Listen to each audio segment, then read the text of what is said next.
So guys, आज अपन बात करेंगे राउल के नियम के बेसिस पर, उसके आधार पर विलियनों को कितने भागों में बांटा गया है।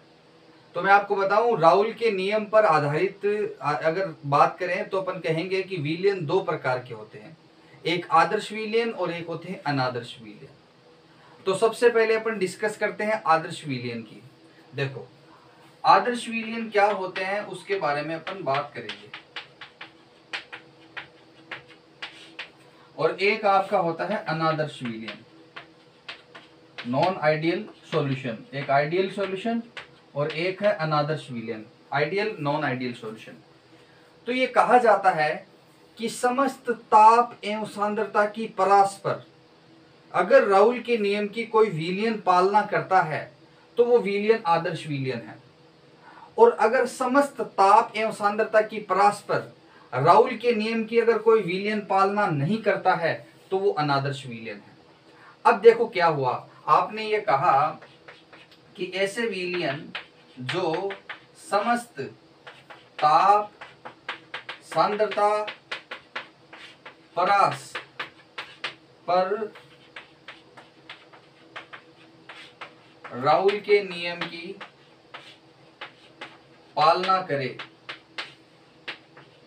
वो क्या कहलाते हैं, आदर्श विलियन कहलाते हैं।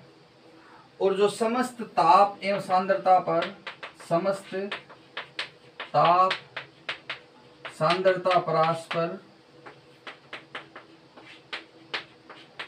राउल के नियम की पालना ना करे वो क्या कहलाते हैं, अनादर्श विलियन कहलाते हैं।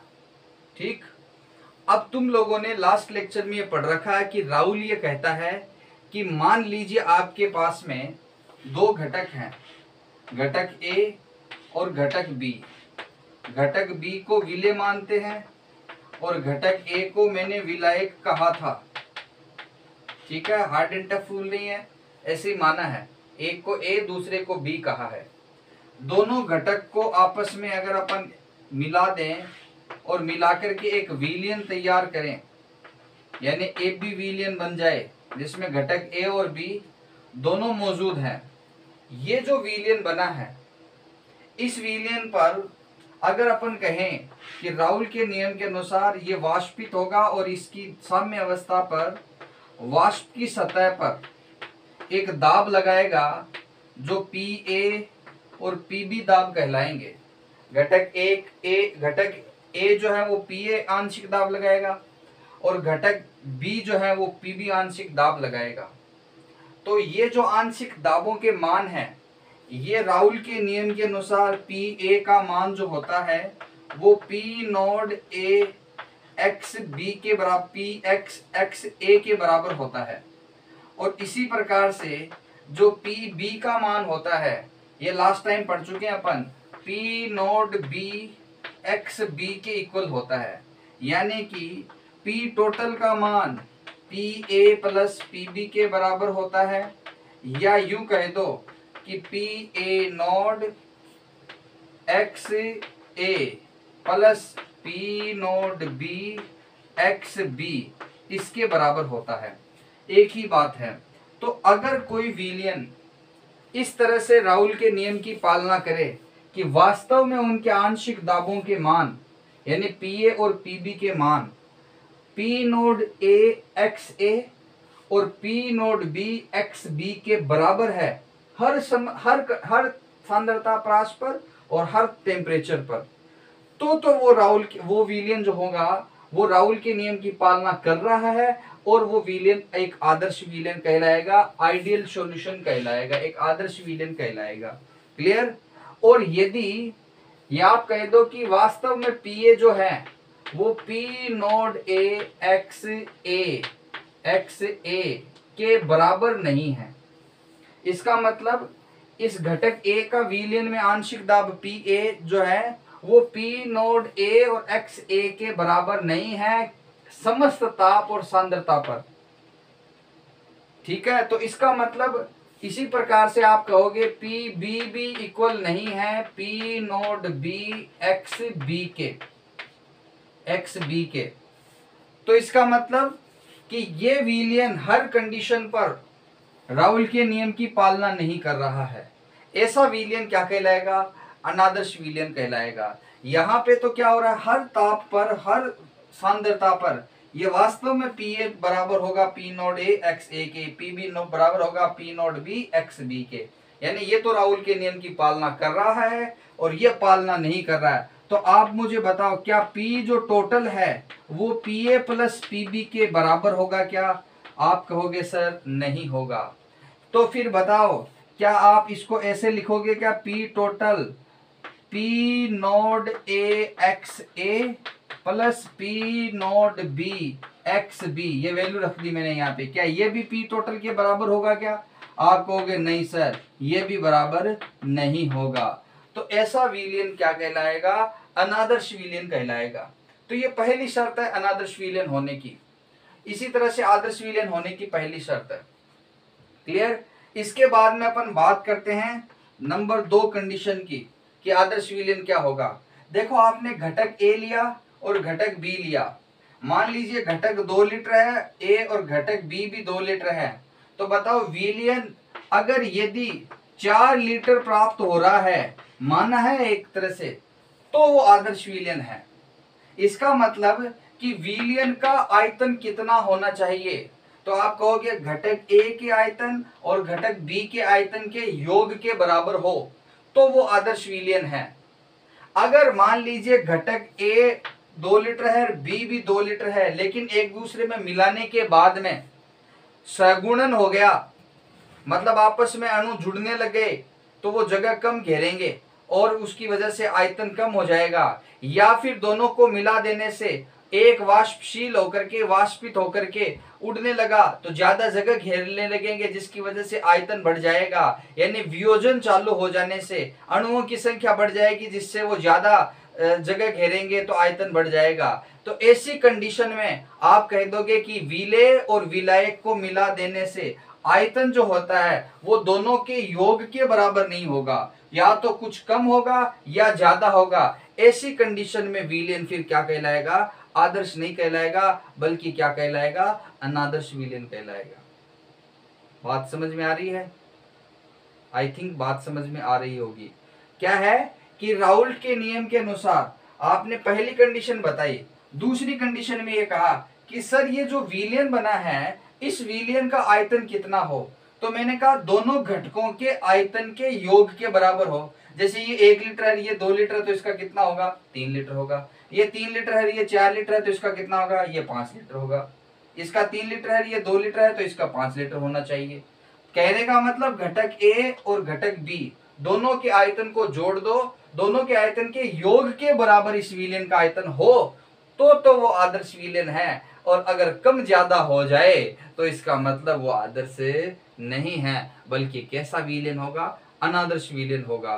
तो आप क्या कहोगे कि इसका मतलब यह हुआ कि सर जो विलियन बना है इसके आयतन में कोई परिवर्तन होगा क्या? विलियन जो बना है इसके आयतन में कोई परिवर्तन नहीं होगा। आदर्श विलियन में जितना घटकों का विलियन है, जितना घटकों का आयतन है उनके योग के बराबर ही है। आयतन में परिवर्तन डेल्टा वी, वी का मतलब होता है वॉल्यूम और डेल्टा का मतलब होता है परिवर्तन। आयतन में परिवर्तन बिल्कुल भी नहीं आया है, शून्य परिवर्तन आया है, कोई परिवर्तन नहीं आया है। जितना घटकों का आयतन है उतना ही विलियन का आयतन प्राप्त हो गया, योग के बराबर प्राप्त हो गया। इसका मतलब आयतन बदला नहीं है, इसको बोलते हैं आयतन में परिवर्तन, और वो कितना है? शून्य है। क्या इस अनादर्श विलियन के लिए क्या आयतन में परिवर्तन शून्य रहेगा?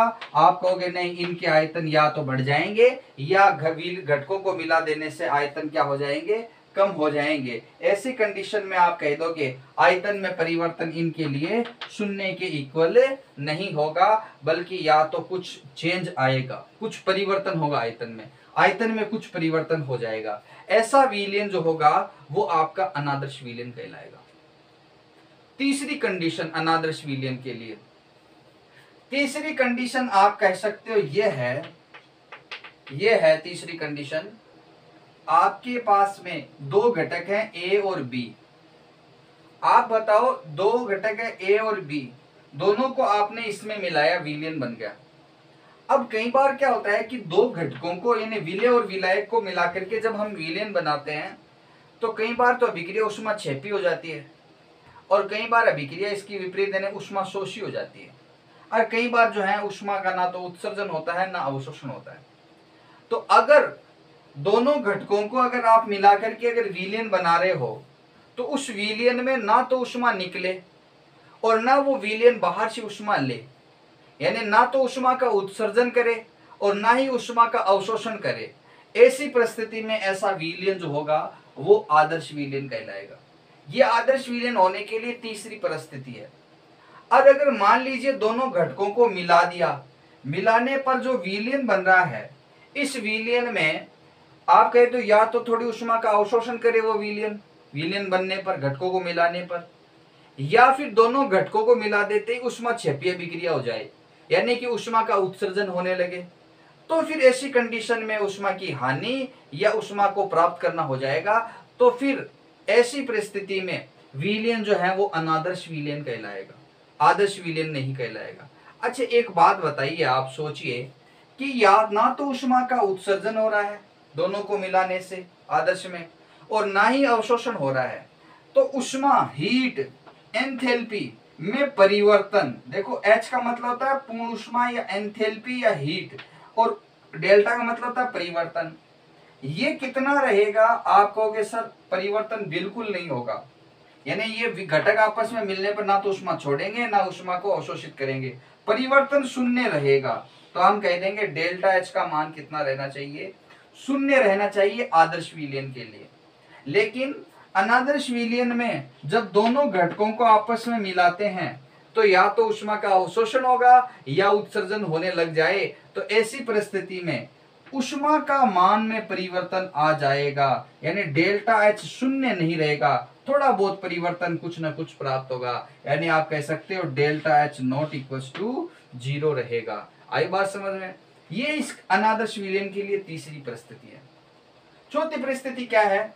आपने कहा कि घटक ए है, ये इस घटक में सारे अणु या परमाणु ए ए ए ए ए ए ए ए है, इसमें सारे परमाणु B B B B B B B B है, ठीक। ए के बीच में जो आकर्षण बल लग रहा है तो अपन बोल देंगे वो ए सहसंजक बल है, आकर्षण बल है, यानी ए का ए के साथ आकर्षण बल, उसका मान कितना है टोटल पूरे सभी अणुओं का वो, और बी अणुओं में जो आकर्षण लग रहा है, सहसंजक बल लग रहा है, यानी आकर्षण का बल लग रहा है, वो है बी और बी के बीच में लग रहा है, उसका परिमाण कितना है वो कैलकुलेट कर लेंगे। अब जो विलयन बना है तो विलयन में ए और बी के प्रकार के भी अणु हैं, जहां पे विलयन ए बी विलयन बन गया तो अब आकर्षण बल ए और बी के बीच में लगेगा। ये जो ए बी सहसंजक बलों का परिमाण है ये उतना ही होना चाहिए जितना ए और बी सहसंजक बलों के परिमाण हुआ करता है। यानी कि आप यूं समझ सकते हो कि घटक ए और बी को मिलाने से जो ए बी विलयन बना है, इस ए बी विलयन में घटक ए में ए परमाणु या अणु अपने ए परमाणु या अणु से जितना आकर्षण रखता था उतना ही ये ए परमाणु अब बी परमाणु के साथ में रखेगा। मतलब ये ए के साथ जितना रखता था उतना ही ए है वो बी के साथ ही आकर्षण रखेगा, कम ज्यादा नहीं रखेगा। या इसका उल्टा यूं बोल दो कि बी परमाणु के साथ में जितना आकर्षण रखता था उतना ही वो बी परमाणु ए परमाणु के साथ आकर्षण रख रहा है। यानी आकर्षण बलों के मान यानी सहसंजक बलों के मान घटे और बढ़े नहीं हैं। उन्हें ऐसे लग रहा है कि अब ए बी हो गए ना हम, तो भी उनको यूं ही लग रहा है जैसे ए ही है, बी ही है, सारे ए और बी की तरह ही है। यानी आप ये कह सकते हो कि ए सहसंजक बलों का मान का परिमाण और बी सहसंजक बलों के मान का परिमाण इस ए बी सहसंजक बलों के परिमाण के योग के बराबर होता है। बात आ गई समझ में? यानी ए बी में जितना आकर्षण बल लग रहा है इस विलयन में ए और बी के, उसका मान जो होता है इन दोनों के सहसंजक बलों के परिमाण के बराबर ही होता है।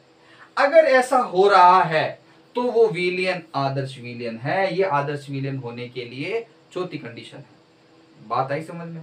अगर ऐसा नहीं हो रहा है, कम और ज्यादा हो गया, तो फिर वो विलयन क्या हो जाएगा? अनादर्श विलयन हो जाएगा। यानी विलयन बनने पर जो ए बी आकर्षण बलों के मान है वो या तो इस बी बी आकर्षण बल या ए एस संजक बलों से कम हो सकते हैं और या फिर अधिक हो सकते हैं। तो ऐसी परिस्थिति में वो विलयन जो है वो आदर्श विलयन नहीं कहलाएगा, बल्कि क्या कहलाएगा?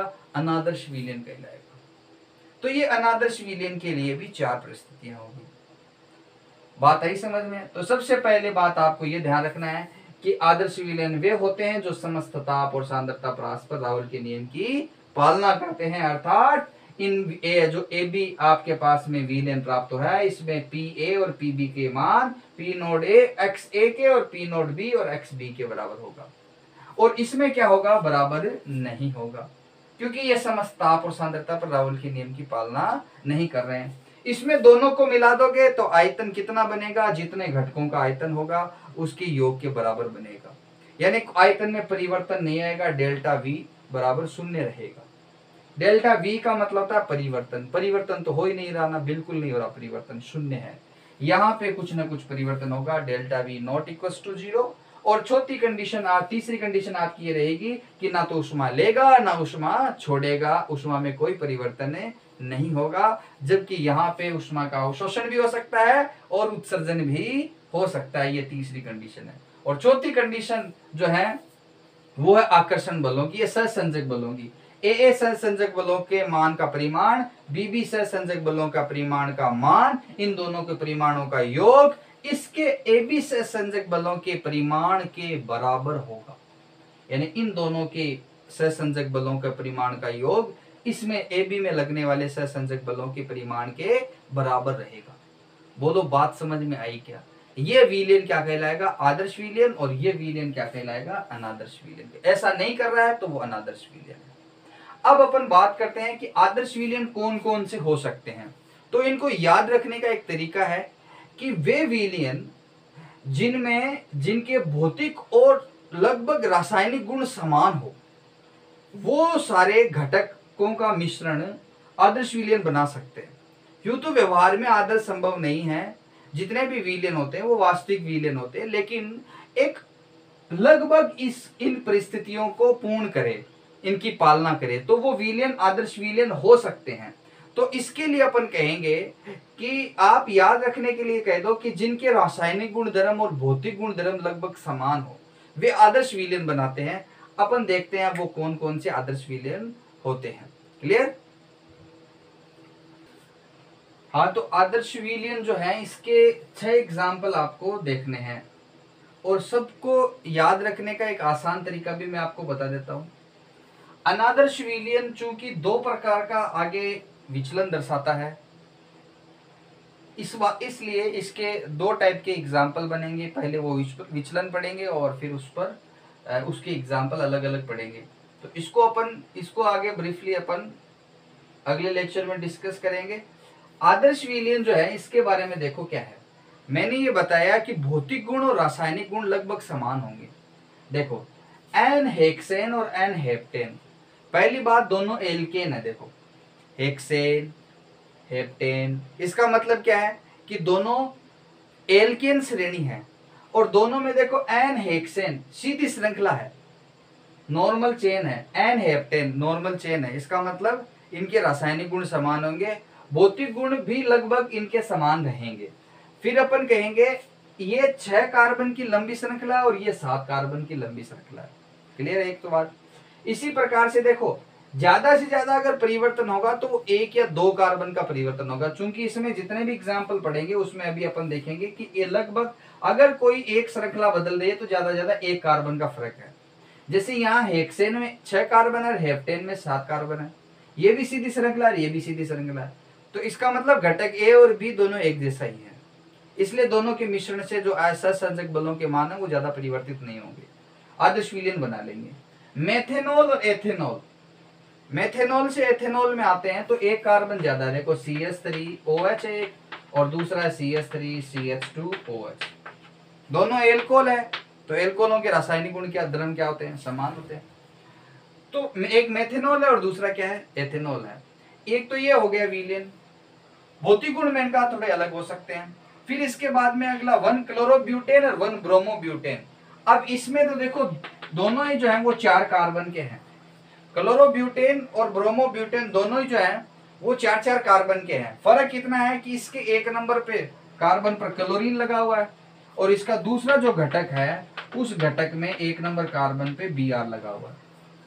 तो दोनों लगभग समान है, हेलोजन परमाणु अलग अलग हैं। फिर इसके बाद में इसी तरह से यहाँ पे एक और एग्जाम्पल है, एक क्लोरोबेंजीन है और एक ब्रोमोबेंजीन है, जबकि दोनों बेंजीन के प्रतिस्थापी हैं, हेलोजन व्युत्पन्न है। एक पे Cl है और एक पे क्या है Br है। ये क्लोरोबेंजीन ब्रोमोबेंजीन है। ये भी आदर्श विलयन बनाएंगे। एक एथिल क्लोराइड और एक एथिल ब्रोमाइड है। अब इसमें भी कार्बन समान है, देखो इसकी तरह एथिल 1 2 एथिल क्लोराइड है एक, और दूसरा वाला भी क्या है एथिल ब्रोमाइड है। दो कार्बन की श्रृंखला है और एक पे Cl एक पर Br है। फिर इसके बाद में ये CCl4 ये SiCl4। देखो दोनों में हेलोजन सेम है, लेकिन ये कार्बन फैमिली का मेंबर है, ये भी कार्बन फैमिली का मेंबर है। कार्बन फैमिली कौन सी है, काशी गए शंकर प्रभु। ये भी कार्बन फैमिली है, ये भी कार्बन फैमिली का। दोनों के साथ में 4-4 हेलोजन जुड़ा हुआ और आदर्श विलयन बना रहा है।